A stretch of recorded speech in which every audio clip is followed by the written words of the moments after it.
Welcome to Parkbench Tutors. For more information about us, you can visit us at parkbenchtutors.com, or you may look us up on Facebook, Parkbench Tutors. In this podcast, we're going to continue our look at some of the preliminary work for potential AAT students, and we're going to look at discounts, the types of discount and what they are. So let's start with what we mean by a discount. So a discount is an incentive to purchase. We want people to buy more, and we do this by reducing the price of the goods or the service that we are offering, and we do it to try and encourage customers in terms of giving them a little reward. So here's our first type of discount for bulk. The more you buy, the more you get off. So a reduction in price without increasing the number of articles purchased.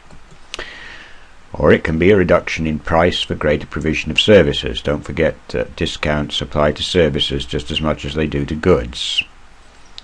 So let's take a discount in a market. You've all heard the market stall person calling out 2 for £1, any 5 for £2, or similar for that. That's a type of discount which is a bulk discount, right? The more you buy, the more you get a reduction. And you will see a similar thing at supermarkets. Buy any 3 products from our XX range and you get the cheapest free, or 3 for the price of 2, or anything else like that. And again, 10% discount if you purchase 5 or more bottles of wine. That again would be a bulk discount. The more you buy, the less you pay for each article. So let's see how that might appear, for example, on an invoice. You would normally show a bulk discount on an invoice as a minus total. So we've got one on this invoice. Let's just blow that up so that we can see it. There we are. So if you add the 150, 67.50 and 45 up, and then subtract 6% of that's less your bulk discount, you get a subtotal of 246.75. So that's an invoice showing a bulk discount. A trade discount appears fairly similar, except that it's usually for regular customers, or for someone whose trade is valued because of the amount of each order. It's to try and provide an incentive for someone to become a regular customer. Typically we find these in businesses selling to a similar trade. For example, a timber merchant giving a trade discount to a builder. So he wants the builder to come back to him as a timber merchant time and time again.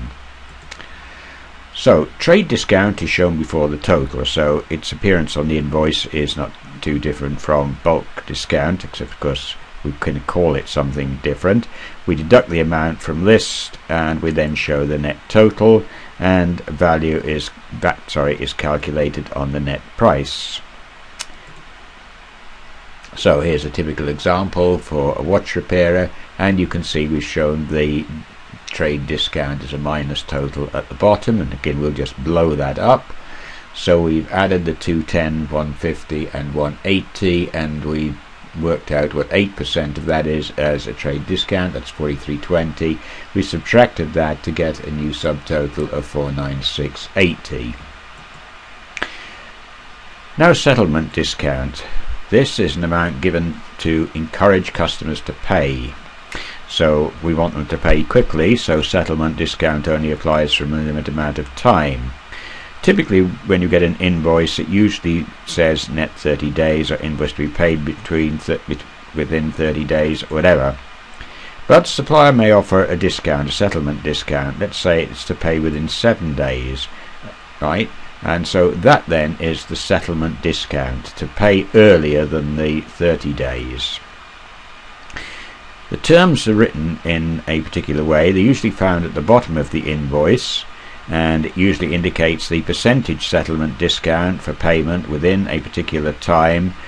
Otherwise you have to pay the net amount within a further time. So in this case the settlement discount is 5%, and that only applies if you pay within 7 days. Otherwise you've got to pay the full amount within 30 days. And you may see that abbreviated on some invoices as 5% discount 7 days, else 30 days net. It's also occasionally abbreviated even further to say 57 else 30. Now there's a strange case here in the way in which we present VAT on an invoice that has a settlement discount on it. So what happens here? Well, we calculate the VAT assuming that the discount has been taken.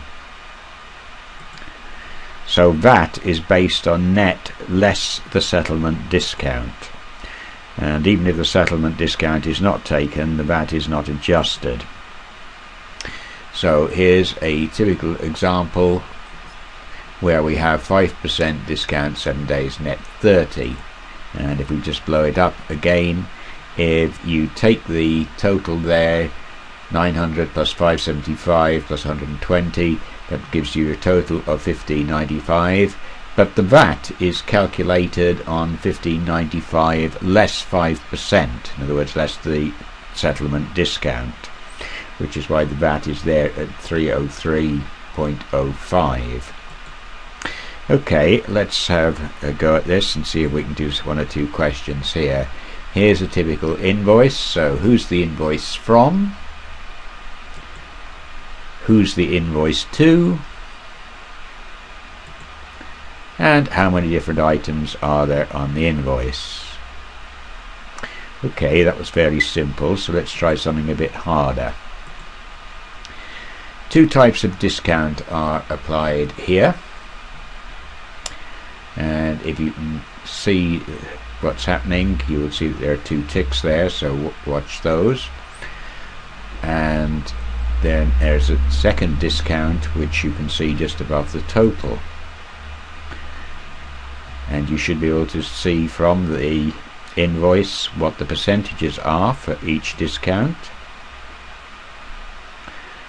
So here's a nice little one. What percentage of discount has been applied to the amount? So you add them up and you have a total of 1610.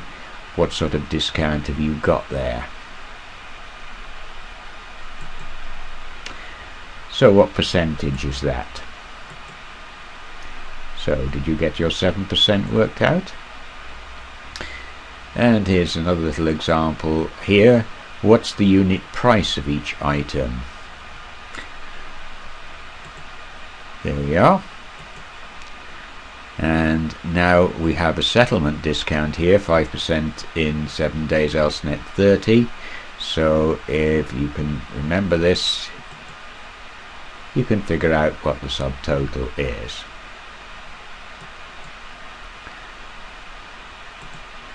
This ends our short little podcast on discounts, brought to you by Parkbench Tutors, narrated by David Hopcroft.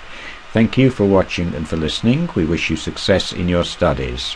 For more information about Parkbench Tutors, look us up on Facebook or visit us at parkbenchtutors.com.